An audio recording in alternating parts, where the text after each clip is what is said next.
Drama serial मुसाफात की नई episode बहुत ज़्यादा धमाका खेज होने वाली है। आने वाली एपिसोड में आप देखने वाले हैं कि महम की करतूतें सामने आने वाली हैं। महम जो होती है, जैसे रिमशा की बेबी आने का सुनती है तो उसे तो अब ऐसे लगता है कि रिमशा का बेबी आ गया तो सारी की सारी तवज्जो जो है दानियाल की रिमशा और बेबी की तरफ हो जाएगी। तो अब वो हर रोज़ कोई ना कोई जाल बुनती रहती है, बहाना करती रहती है और मकारी बुनती रहती है। कभी तो कहती है कि ब्रेकफास्ट करने के लिए दिल नहीं कर रहा, चक्कर आ रहे हैं, कभी खाना नहीं खाती, कभी चलते चलते गिर जाती है और कहती है दानियाल से कि मेरी तबीयत इस वजह से शायद ख़राब हो रही है क्योंकि बाजिल के वक्त भी मेरे साथ ऐसा ही होता था।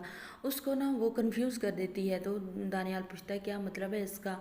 तो वो बताती है कि मतलब बेबी आने के वक्त ऐसा होता है। तो दानियाल उसे ये कहता है चेकअप के लिए। चेकअप भी वो नहीं करवाती है, बैं शै करके टाल देती है क्योंकि उसे पता है बेबी तो उसका आने वाला नहीं है। वो तो सिर्फ और सिर्फ ड्रामे रचा रही है ताकि रिमशा की तरफ से दानियाल की सारी तवज्जो हट सके। और अपनी माँ के साथ भी मशवरा करती है तो उसकी माँ भी यही कहती है कि तुम इस तरह के बहाने करती रहो और अल्लाह देगा तुम्हें बेबी कुछ दिन।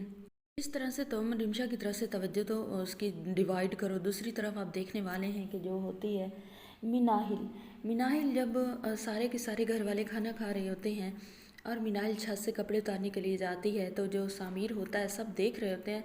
देखने के बावजूद भी वो छत पर आ जाता है फ़ोन निकाल कर कि कोई ये कहे कि शायद वो कॉल करने के लिए जा रहा है किसी को। फ़ोन लगाता है कान के साथ और चला जाता है छत पर। छत पर जैसे ही मिनाहिल कपड़े उतार रही है तो उसे कहती है कि अब तुम कपड़े उतारोगी, और उसका बाजू पकड़ लेता है। मिनाहिल छुड़वाने की बहुत ज़्यादा कोशिश करती है। पीछे से उसामा और किन्ज़ा भी आ जाते हैं। किन्ज़ा अब आगे बढ़कर बात करने की कोशिश करती है।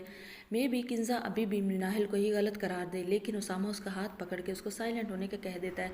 किन्ज़ा और उसामा दोनों देखते हैं तमाशा मिलकर, खामोश हो के। पता भी नहीं होता समीर को कि कोई देख रहा है या नहीं।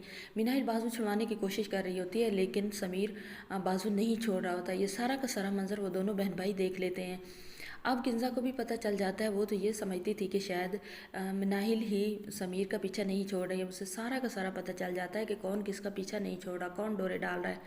और उसामा को भी सब पता चल जाता है। उसे भी ये लगता था कि शायद मिनाहिल उसे लिफ्ट नहीं करवाती, हर वक्त अपना एटीट्यूड में रहती है, तो शायद वो समीर से मोहब्बत करती है। दोनों के सामने मिनाहिल की सच्चाई आ जाती है।